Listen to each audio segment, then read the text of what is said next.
आप अब हमसे डायरेक्टली भी जुड़ सकते हैं। आपको करना है ये है कि सब्सक्राइब करने के बाद आपको ज्वाइन बटन सामने दिखाई दे रहा है, उस पर क्लिक करके मात्र 29 रुपये दे करके आप हमारे चैनल को सब्सक्राइब करने के बाद ज्वाइन भी कर सकते हैं। 29 रुपये देने के बाद में आपको आप जो भी आपके क्वेरी होगी विद इन 30 मिनट्स के अंदर आपको सॉल्व कर दी जाएगी। आप ज्वाइन बटन पर क्लिक करके वहाँ सीधा आप ज्वाइन भी कर सकते हैं हमारे चैनल।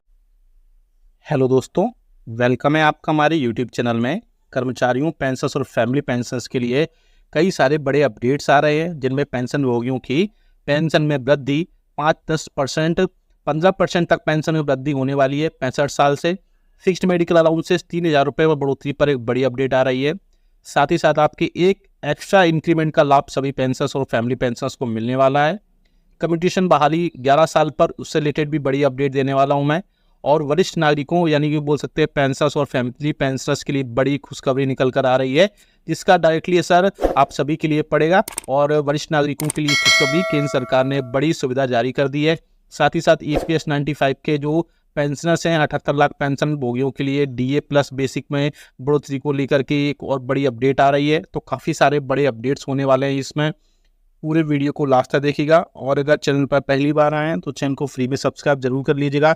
सब्सक्राइब के ब्लैक बटन को प्रेस करके साथ ही साथ आप हमारे वीडियोस की लेटेस्ट इन्फॉर्मेशन के लिए घंटे के निशान को प्रेस करना बिल्कुल मत भूलिएगा, तभी आपके पास हमारी वीडियोस की लेटेस्ट इन्फॉर्मेशन आ पाएगी और आप हमारे वीडियोस को इसी तरीके से और भी देख पाएंगे। आपको हमारे चैनल के रिगार्डिंग जल्दी से एक बेनिफिट्स जो है अपडेट्स दे देता हूँ। आप हमारे चैनल पर पेंशनर्स, फैमिली पेंशनर्स, कर्मचारियों के पेंशनरी बेनिफिट से रिलेटेड सभी इन्फॉर्मेशन, सर्कुलर्स और नोटिफिकेशंस देखते हैं। अगर आपको भी आपके पेंशनरी बेनिफिट्स से रिलेटेड कोई डाउट है तो आप हमें कमेंट बॉक्स में कमेंट करिएगा। हम नेक्स्ट वीडियो में वहाँ से आपकी जो भी डाउट्स होंगे वो लेकर के आपकी सारी जो भी परेशानियां होंगी आपको वहां से दूर कर दी जाएंगी। चलिए जल्दी से लेकर चलते हैं बड़ी खबर पर जो निकल कर आ रही है। नई दिल्ली के विज्ञान भवन में पेंशन भोगी संगठनों की एक महत्वपूर्ण बैठक आयोजित हो रही है। जी हाँ दोस्तों, जिसमें केंद्रीय मंत्री डॉक्टर जितेंद्र सिंह और DOPT के प्रतिनिधिमंडल भाग ले रहे हैं। इस बैठक का उद्देश्य पेंशन भोगियों की समस्याओं और उनकी मांगों पर विस्तृत चर्चा करना है तथा उनके समाधान हेतु उचित निर्णय लेना है। बैठक के मिनट्स भी जारी होने वाले हैं। इससे सभी पेंशन भोगियों संगठनों के प्रतिनिधियों को भेजा गया है। आइए जानते हैं इस बैठक में कौन कौन से मुद्दों पर बात हो रही है और किन किन मुद्दों पर बातचीत से इसमें निर्णय पर विस्तार से चर्चा कर सकते हैं। पेंशन भोगियों की जो सबसे बड़ी मांग थी कि पेंशन भोगी संगठनों ने पेंशन धारकों के लिए हर 6 महीने में या 1 साल में नियमित हेल्थ चेक की मांग की थी। अब देखते हैं कि सब पेंशन धारकों के लिए क्या इसमें आउटपुट निकल कर आया है। सरकारी तरफ से निर्णय लिया गया है। जब बोल सकते हैं स्वास्थ्य एवं परिवार कल्याण मंत्रालय ने बताया है कि पेंशन भोगियों को साल में एक बार हेल्थ चेकअप कराने की सुविधा दे दी गई है। इच्छुक पेंशन भोगी CGHS से जो इम्पैनल्ड हॉस्पिटल है उनमें चेकअप के लिए CGHS वेलनेस सेंटर के CMO से रेफर ले सकते हैं। CMO बिना किसी शिकायत के चेकअप की मंजूरी दे सकते हैं। यदि किसी पेंशन भोगी कोई शिकायत है तो वो लोकल एडवाइजरी कमेटी के सामने अपनी शिकायत दर्ज करा सकते हैं। तो ये बड़ी पली का अपडेट्स आई थी। दूसरी बड़ी अपडेट जो सभी पेंशन भोगियों के लिए बहुत ही इंपॉर्टेंट है कि हर पेंशनर्स के लिए 65 साल से 5% अतिरिक्त पेंशन पर बढ़ोतरी मिले और 70 साल पर 10%, 75 साल पर 15% और 80 साल इसकी आप सभी को पता है कि 20% का प्रावधान पहले से रखा गया है। इसी मुद्दे पर पेंशन भोगी संगठन ने पेंशन में हर साल बढ़ोतरी को लेकर के एक सरकार से बातचीत की है, जिसके मिनट्स अब आ चुके हैं। जिसमें सरकारी निर्णय के according department of pension and pension welfare के जॉइंट सेक्रेटरी ने बताया कि इस मुद्दे पर डिपार्टमेंट ऑफ इकोनॉमिक अफेयर से सुझाव मांगा गया है, जो कि मिनिस्ट्री ऑफ फाइनेंस के अंदर आता है, जिन्होंने इस वित्तीय बाधा के कारणों को स्वीकार किया है।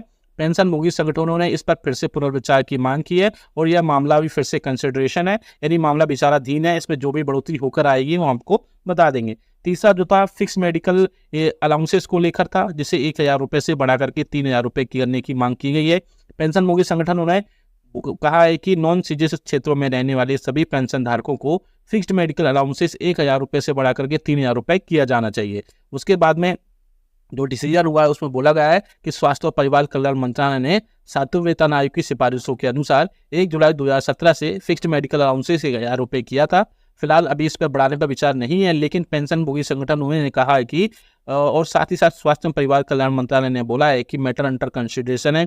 इस पर कोई ना कोई जल्द से पॉजिटिव जो है साइन देखने को मिल सकता है। मुझे लगता है कि अब जितने भी अलाउंसेस है या जो भी बढ़ोतरी की बात की जा रही है उन सब में से मेडिकल अलाउंसेस ही बढ़ोतरी की जाने की काफ़ी ज़्यादा मांग को जो है पकड़ा जा रहा है, क्योंकि इसमें 1,000 रुपये से लेकर 3,000 रुपये तक की बढ़ोतरी की बात की जा रही है। साथ ही साथ बात की जा रही है कि फैमिली जो धारक हैं या पेंशन फैमिली पेंशन है उनके लिए फिक्स्ड मेडिकल अलाउंसेस का फ़ायदा दिया जाना चाहिए, क्योंकि इसमें जो भी सभी फैमिली पेंशन है उनको फिक्स्ड मेडिकल अलाउंसेस और जो रेलवे के एम्प्लॉइज़ हैं उनको RELHS का लाभ दिया जाएगा। इस संदर्भ में रेलवे ने भी आदेश जारी कर दिए हैं। इसके अलावा और भी कई तरह के सीनियर सिटीजन और रेलवे में किराया पेंशन धारकों की छूट के रिगार्डिंग चीज़ों पर बात की गई थी। हालांकि ऐसे पेंशनर्स और फैमिली पेंशनर्स जो 30 जून या 31 दिसंबर को रिटायर होने वाले हैं, उन कर्मचारियों को ऐसे पेंशन धारक जो 30 जून 31 दिसंबर को रिटायरमेंट हुए थे, उन सभी को एक एक्स्ट्रा इंक्रीमेंट देने का लाभ मिले। हालांकि ऐसे पेंशन और फैमिली पेंशनर्स के लिए कहा गया है कि DOPT ने प्रतिनिधियों ने कहा है कि वेतन वृद्धि के लिए कर्मचारियों को वेतन वृद्धि की तारीख पर सेवा में होना चाहिए। इस मुद्दे पर डिपार्टमेंट ऑफ एक्सपेंडिचर जो कि मिनिस्ट्री ऑफ फाइनेंस के अंतर्गत आता है, उसके साथ विचार किया जा रहा है और इसके साथ ही साथ और भी कई सारे विचार के लिए भेजा जाएगा। इसके अलावा कम्यूटेशन बहाली पर एक बड़ी अपडेट निकल कर आ रही है। सरकार ने कम्यूटेशन बहाली को 15 साल से घटाकर 13 साल किया है, जो कि गुजरात सरकार ने किया है। केंद्रीय पेंशन भोगी संगठन ने इसे 11 साल पर बहाल करने की मांग की है। हालांकि DOPT सचिव ने बोला है कि इस मुद्दे पर विचार चल रहा है और जल्द इस पर निर्णय लिया जाएगा। हालांकि इस बैठक में पेंशन भोगी संगठनों की कई मांगों पर चर्चा हुई है और कुछ मुद्दे पर निर्णय भी लिए गए हैं। हालांकि कुछ मुद्दों को फिर से कंसिडरेशन के लिए बोल सके पुनर्विचार के लिए लंबित रखा गया है। सरकार पेंशन भोगी हित में उचित कदम उठाने के लिए प्रतिबद्ध है और उनको जीवन को सरल और सुरक्षित बनाने के लिए निरंतर प्रयासरत कर रही है। ऐसे में पेंशन धारकों के और कर्मचारियों के लिए जो मिनट्स जारी किए गए हैं, उनके लिए कई सारी चीज़ों पर फिर से पुनर्विचार के लिए सरकार लिए पेंशनरी संगठन ने बोला है और आगे इसमें जो भी अपडेट आएगा अपडेट कर देंगे। आप हमें कमेंट करके बताएगा कि आपके हिसाब से जितने भी इनमें मैंने आपको जो सरकार से रिक्वेस्ट की गई है उनमें या मीटिंग्स जो हुई है उसमें क्या क्या चीज़ों पर अपडेट्स आए, या फिर आप चाहते हैं कि किन किन चीज़ों को पहले पूरा किया जाए, उसके लेकर भी यहाँ पर आप बातचीत कर सकते हैं। इसके अलावा पेंशन और पेंशन धारकों के लिए कई बड़े अपडेट हैं, जिसमें 78 लाख पेंशन धारकों को शानदार तोहफा दिया जा रहा है। जी हाँ दोस्तों, ऐसे पेंशनर्स और फैमिली पेंशनर्स अब अपनी पेंशन किसी भी बैंक से शाखा से अपना पेंशन प्राप्त कर सकेंगे। इसके लिए केंद्रीकृत पेंशन भुगतान प्रणाली CPPS को मंजूरी दी गई है। जी हाँ दोस्तों, जो 78 लाख से अधिक पेंशन धारकों को जीवन को सरल बनाई। आज आइए विस्तार से जानते हैं इस व्यवस्था के बारे में। कब से चालू होगी, मैं सबसे पहले बता दूं, ये सुविधा जो है जनवरी 2025 से शुरू हो जाएगी। केंद्रीय श्रम और रोजगार मंत्रालय की तरफ से घोषणा की गई है कि जनवरी 2025 से इसकी सुविधा की जाएगी। इसके बाद पेंशन भोगियों को किसी एक बैंक से जुड़े रहने की आवश्यकता नहीं होगी। वो देश के किसी भी बैंक या उसकी किसी भी शाखा से पेंशन प्राप्त कर पाएंगे। इससे EPFO के आधुनिकीकरण और डिजिटल इंडिया के लक्ष्यों को ध्यान में रखकर किया गया है। सबसे बड़ी बात क्या है ये कि CPPS क्या है, यानी कि केंद्रीकृत पेंशन भुगतान प्रणाली है क्या। तो CPPS का उद्देश्य पेंशन धारकों को एक सेंट्रल सिस्टम से जोड़ना है, जिससे वे किसी भी बैंक या शाखा में पेंशन प्राप्त कर सकें। अभी तक पेंशन धारकों को एक निश्चित बैंक से ही पेंशन मिलती थी और कई बार पेंशन भोगियों की लंबी प्रक्रिया से गुजरना पड़ता था।